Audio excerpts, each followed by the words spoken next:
guys, welcome to my channel. I am Ellie Jńe, your space curator, and today I am making a card per usual. I'm getting more and more into the crafts thanks to 2020, and I've been always wanting to do it, but it's something about 2020 that actually put me into full motion because I love to cook, I love to do DIYs, home decor, all that type of stuff. And you know, crafting has also been a huge deal for me as well. So it's just like I'm a package deal. I'm just package dealing it up. Anyway, today, as your space curator, I am doing a birthday card. So what I really love about this birthday card is that there's many ways to go about doing it. There's a lot of components, and I'm going to get into like how to prepare for this card. But for the most part, you know, I'm really excited about it. This is like my first time doing a craft on camera. So this will be fun because I talk a lot, especially while I'm doing my crafting.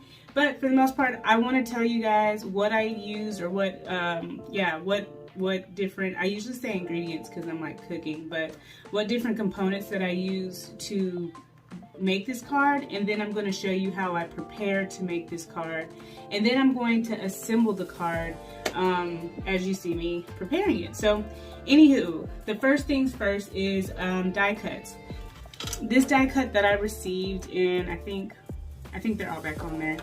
This die cut that I received is absolutely cute. It's on the Wish app, and it says happy birthday, and what was it, what does it say? Treat yourself, you melt my heart, you're so cool, thank you, with sprinkles on top, hope it's sweet. And it has just really cute little like stamps along with these sentiments of like, you know, cool treats, frozen treats. Also accompanied with this stamp set is the die cuts, and I just finished using the die cut, but nonetheless, it's, you know, the cone and the ice cream. And then here you see like the frozen treat here. It's so cute. And this is the popsicle stick right there.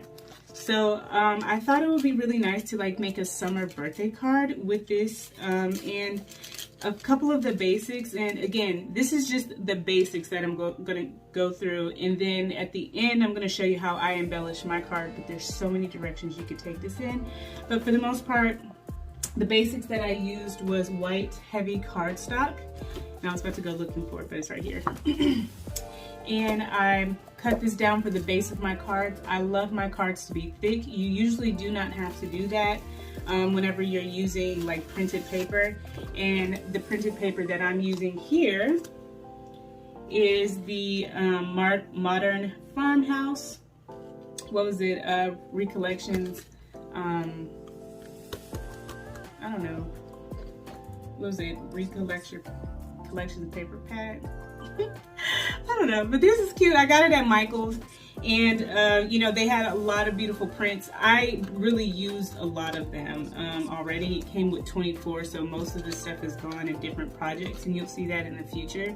But I used what I had left to make cards because I was like, I really wouldn't want to use it in any of my travel journals or whatever paper crafts that I have. So I usually put it on cards and like embellish them and make it cute and have some layers and things like that. So these are the two base products that you'll need. The second thing that I used was just simple watercolors. I do not have an expensive set, and this is it right here. I had to break off the top for me to actually make or prepare, and you'll see in a little bit the base of the ice cream.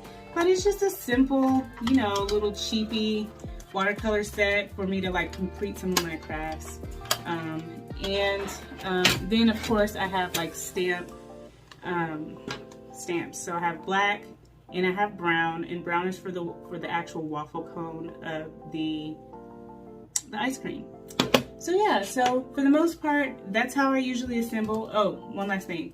The envelope cutter from Sizex. It's a 663621.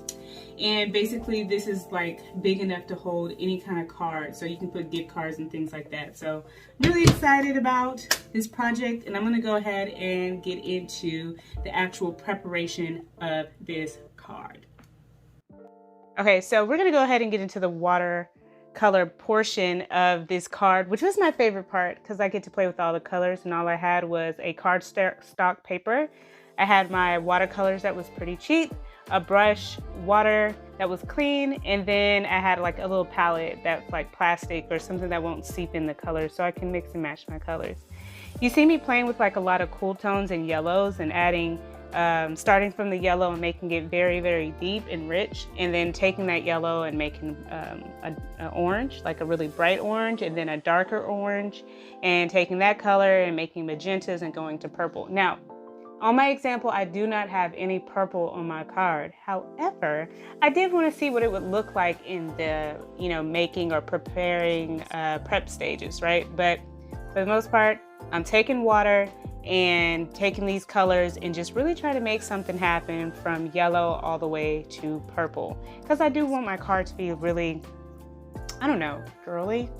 It's cute, but nonetheless, I took the water in that, and I just basically put water on my page and started to go to town. And I started with yellows. And I tried not to clean off my brush too much unless I was going to skip 2 colors back.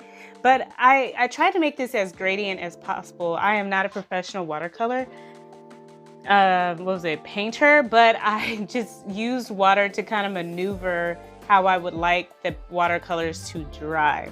And if you mess up at any point, just get a new piece of paper or add some water, and you'll be pretty pleasantly surprised to see how it naturally like kind of comes together. And you really can't mess this up unless you skip a few colors or whatnot. But for the most part, this is what I did.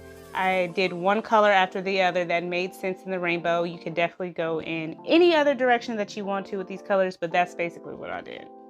And I also wanted to show you another technique of what you can do with your ice cream. And this is more of an interpretive, but what I did was take the colors on my brush and just really flick my brush.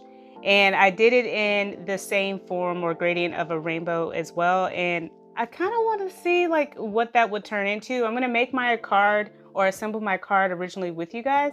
And towards the end, I'm just going to show you what comes of this little painting technique that I did. I only used 3 colors, maybe 4. We're going to see what shakes. I don't know. Okay, so also in my preparing or prep work, as you can see from my instructions to the left, I needed to make my card base, and it's 8.5 by 5 1/4. I used regular white color cardstock because I'm not going to basically see any of this card or the background of the card. And I'm just making this card have a little bit of thickness and weight. I really love a weighty card, so that's why I'm doing what I'm doing now, because I could have just used like the printed paper that I had. But nonetheless, I scored the middle and, I had a card ready to be built on. Then I used my printed paper and I cut it down into 3 different parts, which were 5 1/4 and 4 1/4.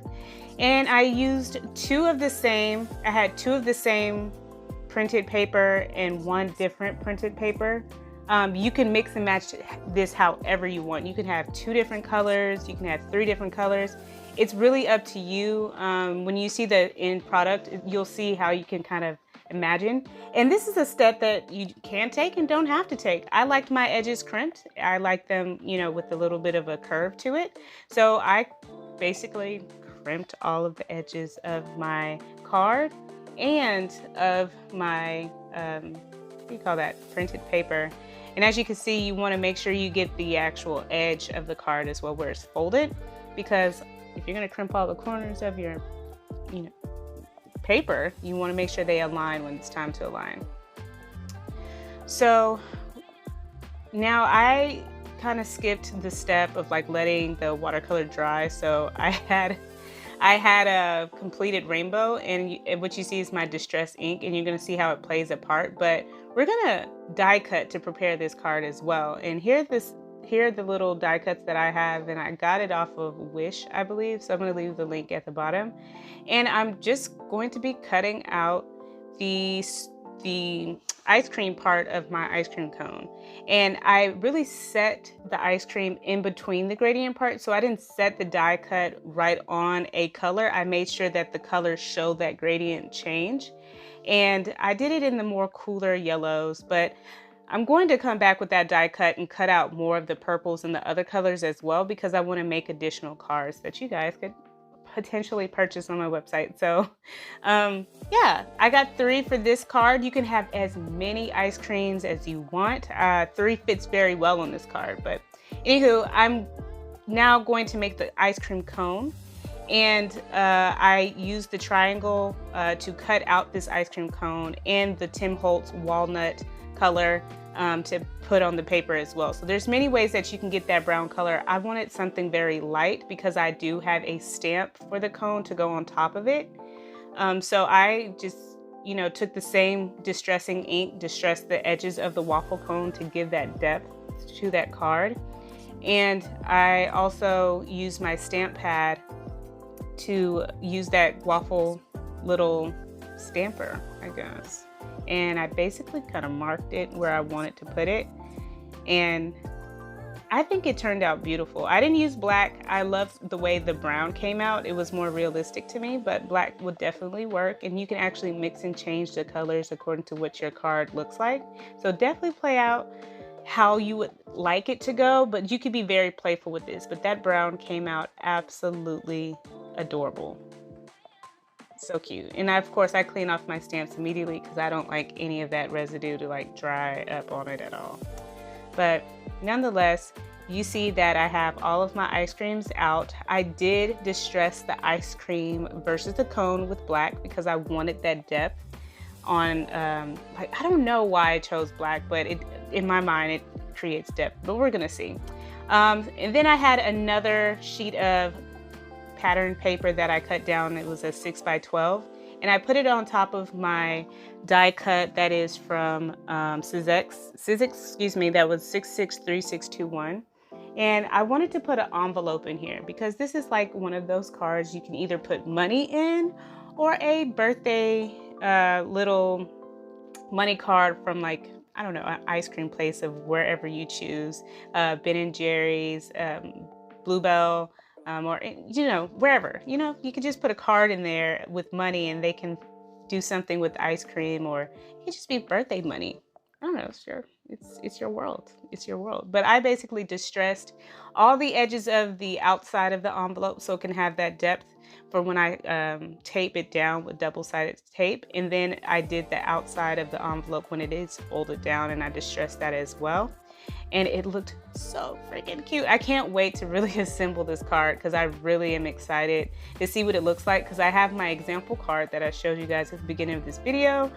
And this one is just kind of like a different printed paper, and this is my second time making this card. So it's gonna be so cute. I'm really excited. So I have all my die cuts ready, and it is time to distress the card before we assemble it.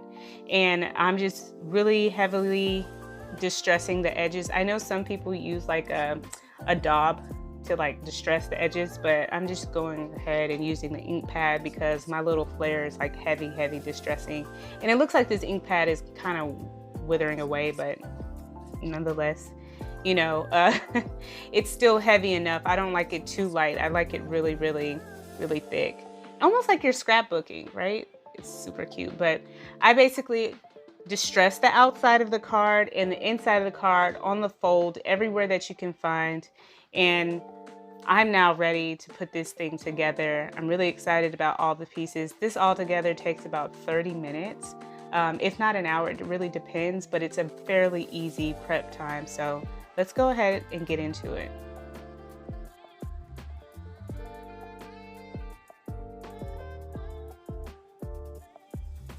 I don't know, you can do a lot of things to fasten this envelope. I honestly am not going to do it because it's going to be in an envelope, and the envelope is going to close. That's around this is going to close this envelope. And